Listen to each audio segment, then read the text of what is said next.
Hello guys, कैसे हो आप लोग? अ, तो चलिए आज देखते हैं, है ना। आज का दिन काफ़ी अच्छा था वैसे, है ना। मैंने थोड़ा बहुत गलती की है, गलती तो मैं एग्जैक्टली आपको नहीं बताऊंगा, है ना, क्योंकि गलती बहुत स्टूपिड वाला था, तो कोई बात नहीं है। जो मेन चीज़ है वो मैं बताता हूँ। निफ्टी, बैंक निफ्टी, किसमें, बैंक निफ्टी में था ना, यस। आज भी मैंने वो जो कल जो मैंने बताया था ना, ये 1 आवर का रेंज, देखो आज भी मैंने 1 आवर का रेंज इसमें ड्रॉ कर रखा है, ये वाला। ये देखो यहाँ से ओपनिंग हुआ था और नीचे जो गया था यहाँ गया था। शुरुआत के 1 घंटे में जो मूवमेंट हो गया ना, प्राइस उसके अंदर ही रह जाता है, ठीक है। अगर इसके ऊपर जाता है ना, मैं बस एक रेंज ब्रेकआउट का बता देता हूँ, सिर्फ इसी के ऊपर आप नहीं ले सकते हो, क्योंकि आपको सपोर्ट रेजिस्टेंस का आइडिया होना चाहिए, है ना। रिकॉर्ड हो रहा है, यस। तो अगर इसके ऊपर चला जाता ना, और अच्छे से ब्रेक ब्रेक होने का भी रूल है, मतलब 15 मिनट्स का ग्रीन कैंडल यहाँ होता, वॉल्यूम इंक्रीज होता, है ना, जो कि हम लोग फ्यूचर में चेक करेंगे, है ना। अगर ऐसा होगा तो फिर हम लोग यहाँ से लॉन्ग ले सकते हैं, बशर्ते कि ऊपर रेजिस्टेंस से पहले, जैसे यहाँ लिखा हुआ है ना कल का रेजिस्टेंस, है ना। तो ये कल का रेजिस्टेंस है, देखो कल जो यहाँ पे है ना, प्राइस ऊपर आया नीचे गया, ऊपर आया नीचे गया, है ना। तो इसी कारण से देखो इस रेजिस्टेंस को ब्रेक भी नहीं किया जिस दिन अब तो ये रेजिस्टेंस पुराना हो गया, क्योंकि कल का प्रीवियस डे का रेजिस्टेंस अच्छे से काम करता है। अब 2-3 दिन पुराना हो जाएगा ना, एक बार आज टच करता ना तो फिर अच्छा था। आज टच नहीं किया है तो फिर इसमें ब्रेक होने में ट्रैप नहीं हुए हैं, कोई भी ट्रैप नहीं होगा। तो कल अगर इसको ब्रेक होगा ना तो फिर मैं नहीं लूँगा। आज अगर ब्रेक होता ना, चांसेस था मैं ले लेता, जैसा कि शायद मैंने कल बताया था, है ना। और ये जो 1 आवर का रेंज था ना, इसके नीचे देखो, मैं इसके नीचे ये कर रखा था। अगर इसके नीचे रेड कैंडल बनाता ना, तो देखो यहाँ पे बाइंग जोन है, ग्रीन कलर का है ना, बाइंग जोन है। तो इसके कारण से शॉर्ट भी नहीं ले सकते थे, लेकिन लॉन्ग लेने का था, यहाँ पे लॉन्ग लेने का काफ़ी स्पेस था।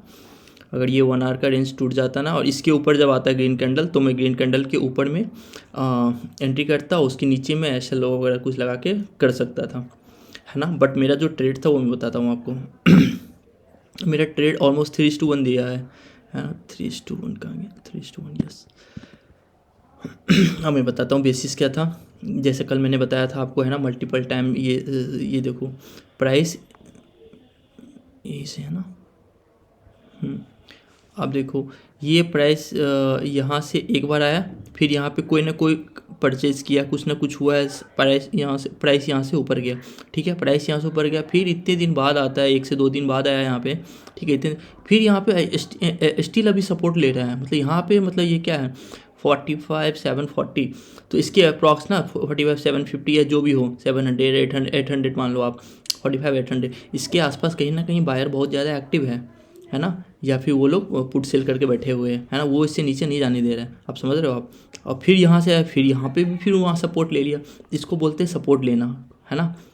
बहुत लोग इसको क्या बोलते हैं, रिजेक्शन भी बोलते हैं, है ना, कि यहाँ सपोर्ट से रिजेक्शन ले रहा है, ऐसा क्या, बहुत अलग अलग टर्म्स है ना। मेरे को एग्जैक्टली नहीं पता, बट ठीक है, सपोर्ट काफ़ी इजी लगता है कि हाँ यहाँ से इससे प्राइस सपोर्ट लेके ऊपर जा रहा है, और कहीं से अगर प्राइस नीचे आता है उसको रेजिस्टेंस बोलते हैं, मतलब यहाँ पे रेजिस्टेंस है, इससे ऊपर जा ही नहीं पा रहा है ना, सिंपल वर्ड है ना। तो जब भी प्राइस 3 से 4 बार सपोर्ट ले लेता है ना, फिर अगर टूटता है तो आप वो सपोर्ट जब भी टूटता है ना, तो वो रेजिस्टेंस की तरह काम करता है, ठीक है। अब देखो किस तरह से टूटा है, ये भी बहुत मैटर करता है। ये जो रेड कैंडल है ना, ये बहुत ही प्यारा कैंडल है, ठीक है।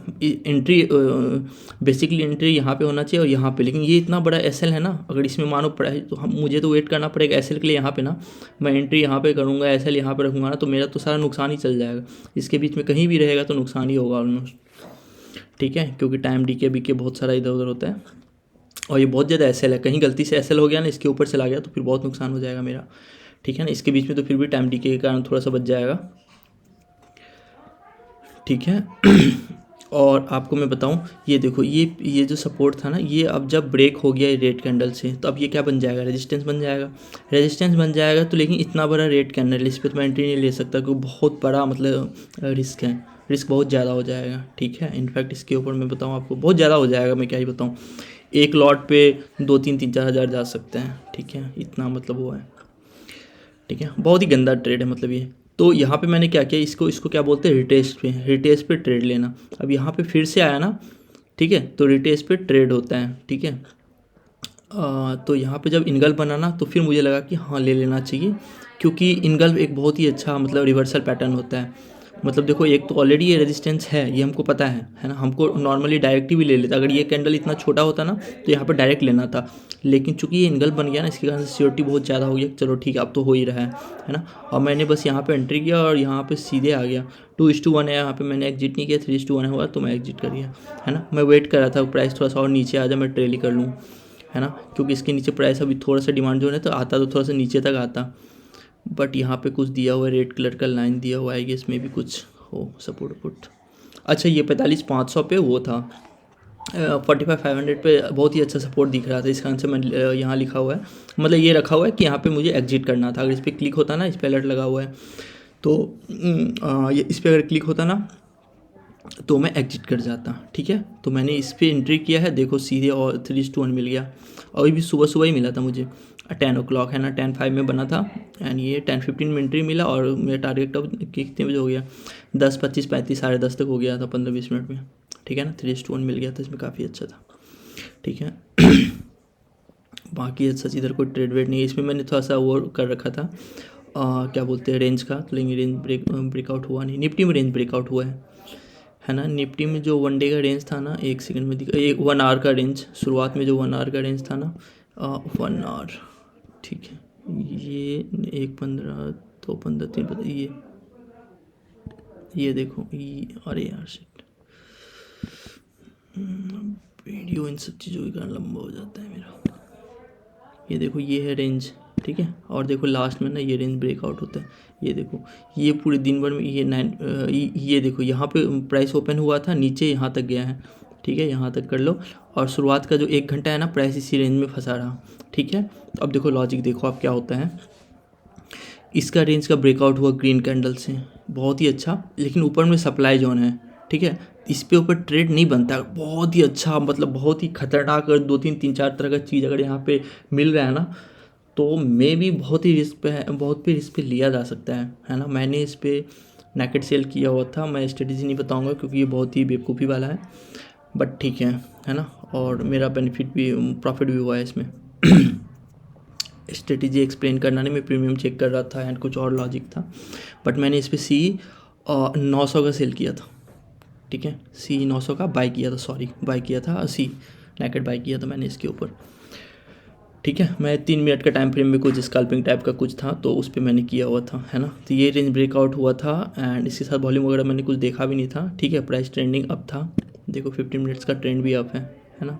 और ये जो ब्रेकआउट हुआ है, ये देखो टाइम देखो आप, 11:25, है ना। तो ये काइंड ऑफ 11:30, 12 नून के आसपास हुआ है ना, तो मार्केट तब तक सेटल हो गया, उसके बाद ब्रेकआउट होता है ना, तो चांसेस है ऊपर जाए, है ना। खास करके 1 आवर का रेंज अगर ब्रेकआउट होता है तो, है ना। बहुत लोग 1 आवर के बदले 2 आवर भी करते हैं, वो भी सही है ना। तो एज सच निफ्टी में कोई अच्छा ट्रेड नहीं मिला। निफ्टी में लास्ट में ना ये इनगल्फ बनने वाला था, ये इनगल्फ, लेकिन रेड कलर पे देखो ये बाइंग प्रेशर आ गया, है ना, तो इस कारण से इसको छोड़ना पड़ा, ठीक है। ये ट्रेड है। और आज एक बहुत अच्छा ट्रेड मिला TCS में।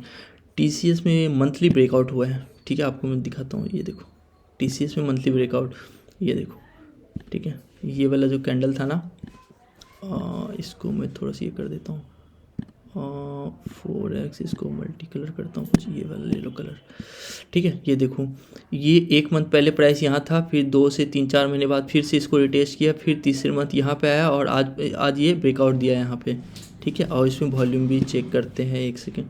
वॉल्यूम ऐसे खास नहीं है इन सब चीज़ों में, इन सब केस में क्या होता है, आप यहाँ पे भी एंट्री ले सकते हो, कोई दिक्कत नहीं है, बट अपना रिस्क होगा आपका, ठीक है। मैं बस बता रहा हूँ आपको। और इस पर खास करके क्या होता है ना, कि जैसे मानो ये मंथली का ब्रेकडाउन है ना, आप यहाँ ले लोगे ना, 4-5 महीने प्राइस हो सकता है यहीं पे फंसा रह जाए, है ना। तो उसमें हम लोग क्या करते हैं कि प्राइस जब नीचे आता है ना, थोड़ा सा कुछ अगर पैटर्न मिलता है, या फिर जैसे आज मार्केट जब शुरुआत हुआ है ना, जैसे प्राइस इतना ऊपर गया ना, तभी एंट्री ले लेना था। या जैसे कल ये वाला ब्रेकआउट हुआ है ना, कल लोग इसी के ऊपर ले लेते हैं थोड़ा सा रिस्क पे, क्योंकि ये जो लेवल है ना, ये लेवल, या मान लो ये इसका हाई मान लो, अगर इसका हाई ब्रेक होता है तो डैट मीन्स की प्राइस का बहुत चांसेस है ऊपर चला जाए। शुरुआत के 10 मिनट में अगर वॉल्यूम इंक्रीज होता है तो लोग उसी पे एंट्री ले लेते हैं, ठीक है। और आप ब्रेकआउट ट्रेडिंग करके एक बुक है सुनील गुर्जर का, वो आप ले सकते हो, बहुत ही बढ़िया बुक है, बहुत ही सिंपल है, कोई बच्चा भी समझ जाएगा, 5 साल का बच्चा, 8 साल का बच्चा, जिसको ABCD आता है, ट्रेडिंग सीख सकता है, ठीक है। तो ये ब्रेकआउट है, अब इसका चांसेस है कि हाँ, इसका जैसे ये जितना बड़ा ये ग्रीन कैंडल बना है ना, इतना बड़ा ग्रीन कैंडल और एक बने, ठीक है, या फिर प्राइस यहीं पे रुके रहे 2-3 महीने। EMA20 एक बार देखते हैं कहाँ पे। देखो EMA20 भी यहाँ पे है, मतलब एवरेज प्राइस इसका सही है ना। एवरेज प्राइस सच वो नहीं है कि मतलब गंदा है। और उससे पहले देखो ये जो छोटे रेंज का कैंडल है ना, यहाँ पे इस पर अगर वॉल्यूम कम होता ना फिर मज़ा आ जाता। इसको क्या तो कौन सा पैटर्न बोलते हैं, कुछ होता है जब डैट मीन्स कि यहाँ पे वॉल्यूम थोड़ा थोड़ा थोड़ा करके एक्यूमुलेशन हुआ है ना। लेकिन ओवरऑल ट्रेंड देखोगे ना, एज सच डाउन भी नहीं है, एज सच ऊपर ही है ना, एज सच अप ही है ट्रेंड, जो कि मैंने इससे पहले ब्रेकआउट ट्रेंडिंग का बताया हुआ था, है ना। आपको लगेगा ये इतना अच्छा ग्रीन कैंडल है ना। ये देखो डेली में, देखो डेली में इतना अच्छा ग्रीन कैंडल है। मैंने इस पर क्या किया पता है आपको, मैंने इस पर सेल किया हुआ है, ठीक है। एंड लकली मेरा टारगेट भी आ गया, ठीक है। एग्जैक्टली आप देखो कितना अच्छा प्राइस सेक्शन है। ये पूरा एकदम ये कैंडल है, इसको बोलते हैं रिलैक्सन कैंडल, या फिर पता नहीं हैंगिंग मैन या शूटिंग स्टार, हैमर वैमर बोल लो, हैमर सा काफ़ी पॉपुलर है ना, हैमर ये है। और मुझे इस पर डिपेंड्री भी मिल रहा था, तो मैं इस पर मतलब 1.5:1 के लिए मतलब वो कर रहा था, ठीक है। बट मुझे 2:1 पे मिल गया था आराम से, ठीक है। 2.12 मिला है, ठीक है। मैं जल्दी निकल गया है ना। कुछ राउंड नंबर अगर टाइप का कुछ दिखता है ना, तो वहाँ से सपोर्ट वपोर्ट टाइप लेने का ये रहता है ना। क्योंकि राउंड नंबर पे बहुत लोग खरीदने के लिए आ जाते हैं, है ना। मेरा एक जो आज SL लगा है ना, वो राउंड नंबर के कारण लगा है, इसलिए मैं बता रहा हूँ, ठीक है। तो यहाँ पे कल भी मैंने इस वाले पे लिया था, तो मैंने सोचा कल जो प्रॉफिट हुआ है एटलीस्ट उस वो चला जाएगा, कोई दिक्कत नहीं, मैं एक बार और कर लेता हूँ। आज चूँकि 2 बार प्रॉफिट हो गया, तो अब मैं 1-2 बार और मैं इस पर रिस्क ले लूँगा, ठीक है। तो ऐसे ही चलता है। तो इस वाले पे मैंने लिया था 2:1 मुझे मिल गया, ठीक है, TCS का। देखो जबकि आप डेली टाइम फ्रेम पे देखोगे ना, किसी आदमी को गेस भी करने बोलोगे ना क्या किया, बोले इतना अच्छा ग्रीन कैंडल आपने बाई किया होगा, कोई नहीं बोलेगा आपको सेल किया है ना। तो ये बस प्राइस एक्शन में ही हो सकता है कि ओवरऑल प्राइस ऊपर गया है, लेकिन प्राइस ऊपर जाने के लिए ऊपर नीचे बहुत सारा ये होता है ना। तो ऐसे ही काम करते हैं प्राइस एक्शन। मन्नपूरम बहुत ही अच्छा ट्रेड था। इसमें एक SL भी गया है मेरा, क्योंकि लास्ट में मैंने इनसाइड कैंडल पे भी ले लिया था थोड़ा सा, बट आई गेस प्राइस बहुत ज़्यादा ट्रैवल कर चुका था, इस कारण से SL हो गया, ठीक है। ये इनसाइड, ये देखो एक तो इनगल्फ है ना। ये सप्लाई जोन है 125 का सप्लाई जोन है, ये इनगल्फ है जिस पैटर्न पे मैं लेता हूँ, ठीक है। और ये इनसाइड कैंडल है। इनगल्फ प्लस इनसाइड कैंडल काफ़ी अच्छा होता है। मैंने उसे लिया था इसके ऊपर, इनसाइड कैंडल के ऊपर, और मुझे मिला है 3 पॉइंट समथिंग, है ना, 3:1, क्योंकि मुझे इसमें भी थोड़ा सा डिपेंडेंट मिल गया था। जब तक मैंने देखा ना तो प्राइस थोड़ा सा ऊपर जा रहा था, तो मैंने लिमिट ऑर्डर लगा के तुरंत एंट्री ले लिया, ठीक है। और ठीक है, क्योंकि मुझे डिपेंडेंट ऐसे मैं कोशिश नहीं करता हूँ डिपेंडेंट मिले मुझे, पहले मैं कोशिश करता था, अब मैं कोशिश नहीं करता हूँ, मैं नॉर्मल बिल्कुल यहाँ पे एंट्री लेता हूँ, जैसे भी लोग क्रॉस होता है मैं एंट्री ले लेता हूँ। बट आज मैंने लिया था डिपेंडेंट, ठीक है, यहाँ पे नहीं लिया था, ये 186.60 ऐसे ही कुछ था, ठीक है। 2.7 है ना, 2.5 अप्रॉक्स करीब मिला है मुझे, ठीक है। तो इसमें ये लास्ट में ना मैंने ये इनसाइड कैंडल पे भी मैंने लिया था, ये मेरा SL हुआ है, ठीक है, क्योंकि मुझे लग रहा था ये काम कर जाएगा, है ना, तो लेकिन काम नहीं किया। अच्छा, इसके पीछे का रीज़न बता दूँ क्या, ये बहुत सारा प्राइस ना ऑलरेडी बहुत ज़्यादा फॉल कर चुका था, देयर वर चांसेस की, मतलब इतना ज़्यादा जब प्राइस बहुत ज़्यादा फॉल कर जाए ना, देखो प्राइस कभी भी ना वो सीधे एक लाइन में नीचे या ऊपर नहीं जाती। जैसे ये इतना फॉल कर गई ना, इसके ऊपर ट्रेड लेना बहुत रिस्की है, ठीक है। या फिर कभी प्राइस बहुत ज़्यादा ऊपर चले जाए तो फिर, क्योंकि प्राइस एक दिन में 1-2% तो ऊपर नीचे जाती है ना। ऑलरेडी इतना परसेंट नीचे आ गया, फिर भी हम लोग एक्सपेक्ट करने अब यहाँ से यहाँ भी आ जाए तो नहीं लेना चाहिए, है ना। तो मे भी मैंने उतना हड़बड़ी में थोड़ा सा ले लिया, नहीं लेना चाहिए था ये भी ट्रेड गंदा था मतलब, ठीक है। एक है MFSL में, जैसा मैंने बताया राउंड नंबर पे सपोर्ट ले लेता है प्राइस, ठीक है। अब इसमें क्या था, 125 का सप्लाई जो, ये ऐसे क्यों दिख रहा है, अच्छा ये 125 का सप्लाई जोन है। ऐसा सप्लाई जोन कुछ इतना ठीक है, सप्लाई जोन ऐसा ठीक ही है, एक बेस कैंडल है, बट ठीक है, अच्छा ही है, कोई दिक्कत नहीं है। और एक सेकंड, देखो पहला जो कैंडल है ना, ये देखो, जैसे मैंने बताया ना आपको, मंथली ब्रेकआउट पे लोग मंथली ब्रेकआउट पे ना इसी तरह ले लेते हैं। अगर ये जैसे ये वॉल्यूम है, वॉल्यूम दिख रहा है ना आपको, बहुत ज़्यादा बड़ा है वॉल्यूम, तो देखो ग्रीन कैंडल कैसा बना है। यहाँ देखो वॉल्यूम बहुत बड़ा है, देखो ग्रीन कैंडल कैसा बना है। यहाँ देखो वॉल्यूम, इस पर कितना वॉल्यूम है, इस पर एक्चुअली ज़्यादा वॉल्यूम है नहीं, थोड़ा सा ठीक ठाक है, मतलब नॉर्मल थोड़ा सा बढ़ा है, ठीक है। बट देखो प्राइस कितना बढ़ा है, ठीक है। ये देखो यहाँ पे ये बढ़ा है, यहाँ पे ये बढ़ा है। तो जब दोनों चीज़ हो जाए ना कि ये कैंडल भी बहुत बड़ा बने और ये भी बहुत बड़ा बने, तो फिर मज़ा आ जाता है, ठीक है। फिर आप बिंदास होकर ट्रेड ले सकते हो। और आपको करने क्या है ना, 10 में से 3 से 4 ट्रेड भी एक्यूरेसी 30-40% का भी एक्यूरेसी होगा ना, लेकिन आपको अपने सेटअप का जो होता है ना, सेटअप मतलब जो भी स्ट्रेटेजी से आप ले रहे हो उसका पूरे पता होना चाहिए आपको, कि क्या वॉल्यूम चेक करते हो या नहीं करते हो, या दिख गया तो ले लिए, नहीं दिखा तो नहीं, पूरा एग्जैक्टली आपको पता होना चाहिए, है ना। बोलने में तो बहुत ही सिंपल होता है कि हाँ ना, कि ये मंथली ब्रेकआउट पे ले लो, ये जैसे देखो अभी ये देखो ये क्या है, मंथली है, ये मंथली ब्रेकआउट हो गया है ना। देखो आप एक सेकंड में दिखाता हूँ, किसी भी कहीं भी कुछ भी ले लो, कोई भी ट्रेड आप, मैं एक सेकंड में आपको कोई भी ट्रेड एक वो करके दिखाता हूँ। चलो मैं नीचे करता हूँ, जहाँ पे लटक जाएगा वहाँ ले लूँगा, ठीक है। और ये देखो इसको हटा देते हैं, इसमें रिसेंट ब्रेकआउट, वॉल्यूम बंद कर देता हूँ मैं भी। इसमें प्राइस तो नीचे आ रहा है, थोड़ा सा मुश्किल है इसमें। या फिर देखो ये वाला, ये उतना अच्छा ब्रेकआउट है नहीं वैसे, है ना, बट चलेबल है। इसके ऊपर वॉल्यूम बढ़ा है क्या, देखते हैं एक बार, क्योंकि ये ऑलरेडी प्राइस यहाँ पे ना, यहाँ ये थोड़ा सा जो स्क्वीज मैंने बोला था ना, थोड़ा सा प्राइस थोड़ा सा कम रेंज में रहे ना तो ज़्यादा अच्छा रहता है ना। उसके बाद मूवमेंट काफ़ी अच्छा है, देखो वॉल्यूम भी चार इतना ग्रीन ग्रीन है, ठीक है। इस पर आप थोड़ा सा रिस्की हो सकता है, क्योंकि मुझे भी ऐसा बहुत ज़्यादा इसका मैंने बहुत ज़्यादा लिया हुआ नहीं है, तो इसके ना मैं फिर से कोई दूसरा करता हूँ, ठीक है। एस्ट्रल पे देखते हैं, लेट्स सी। एस्ट्रल जो लोग ट्रेड लेते हैं ना उनका, ये देखो कितना अच्छा रेंज में फंसा हुआ है। ये एक सेकेंड, ये देखो एस्ट्रल में क्या है ना, ये देखो आपको वीकली रेंज बना हुआ है यहाँ पे, इतना दूर देख रहे हो आप, है ना।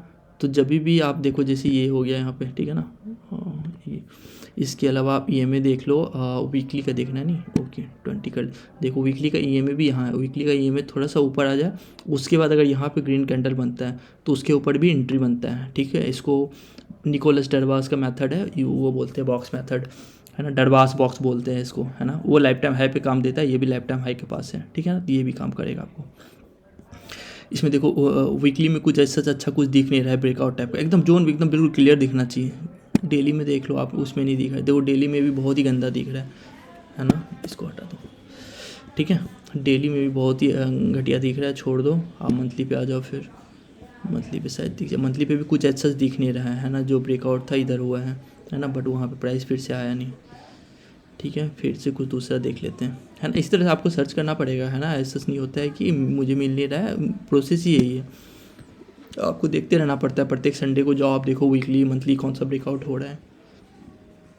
इसमें भी देखो एक रेंज में फंसा हुआ है प्राइस, ठीक है।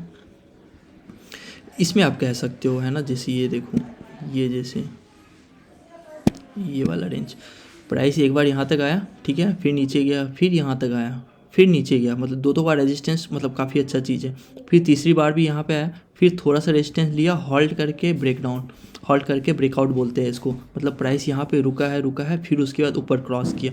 जैसे ऊपर क्रॉस किया ना, एच वॉल्यूम बढ़ा नहीं है, बट फिर भी एंट्री बनता है, ठीक है, फिर भी एंट्री लिया जा सकता है इसके ऊपर, क्योंकि रिस्क क्या होता है ना, आपका रिस्क बहुत ही कम होता है इसमें, और मिलता बहुत ज़्यादा है इस पर, 3:1 4:1। अगर आपका एक ट्रेड एसएल भी गया ना, 4 ट्रेड एसएल भी गया ना, और एक ट्रेड आपका काम कर जाएगा, तो 4:1 मिल जाएगा आपको, ठीक है। और उसमें क्या करना है हम लोग को, जैसे इससे पहले मैं बहुत बार बोल चुका हूँ, इसके ऊपर थोड़ा सा शेयरिंग प्रेशर भी है, ये उतना अच्छा ब्रेकआउट नहीं है, लेकिन फिर भी इस पर फॉर एग्जांपल अगर आप प्रत्येक स्टॉक में 10-10 हज़ार का खरीद रहे हैं या 1 लाख का खरीद रहे हैं, तो इस पर थोड़ा सा कम कर लो, 50,000 कर लो, है ना।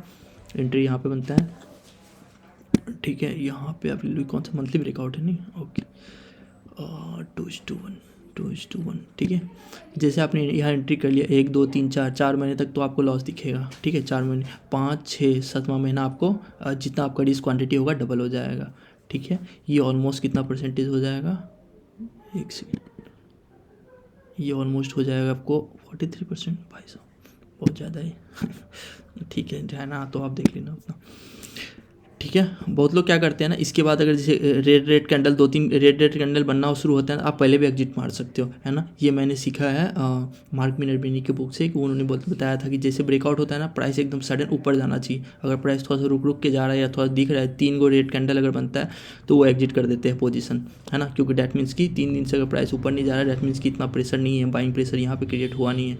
और खासकर जैसे मैंने बताया ना, यहाँ पे वॉल्यूम भी इंक्रीज नहीं हुआ है, ये सेलिंग प्रेशर भी दिख रहा है थोड़ा। तो आप अगर यहाँ 3 गो रेड कैंडल बनता है या प्राइस 3-4 दिन तक ऊपर नहीं जाता है तो आप एग्जिट कर सकते हो, है ना। देखो लेकिन इसका जो हाई है ना, इसका हाई ये तो थोड़ा सा नीचे गया था, दूसरे दिन थोड़ा सा वेट कर सकते थे कंफर्मेशन के लिए। कंफर्मेशन में ये ऊपर ही क्लोज दिया है, ठीक है। तो इसका आंसर थोड़ा देर वेट कर सकते थे, ठीक है। तो इस तरह से ब्रेकआउट ट्रेड लिया जा सकता है, ठीक है।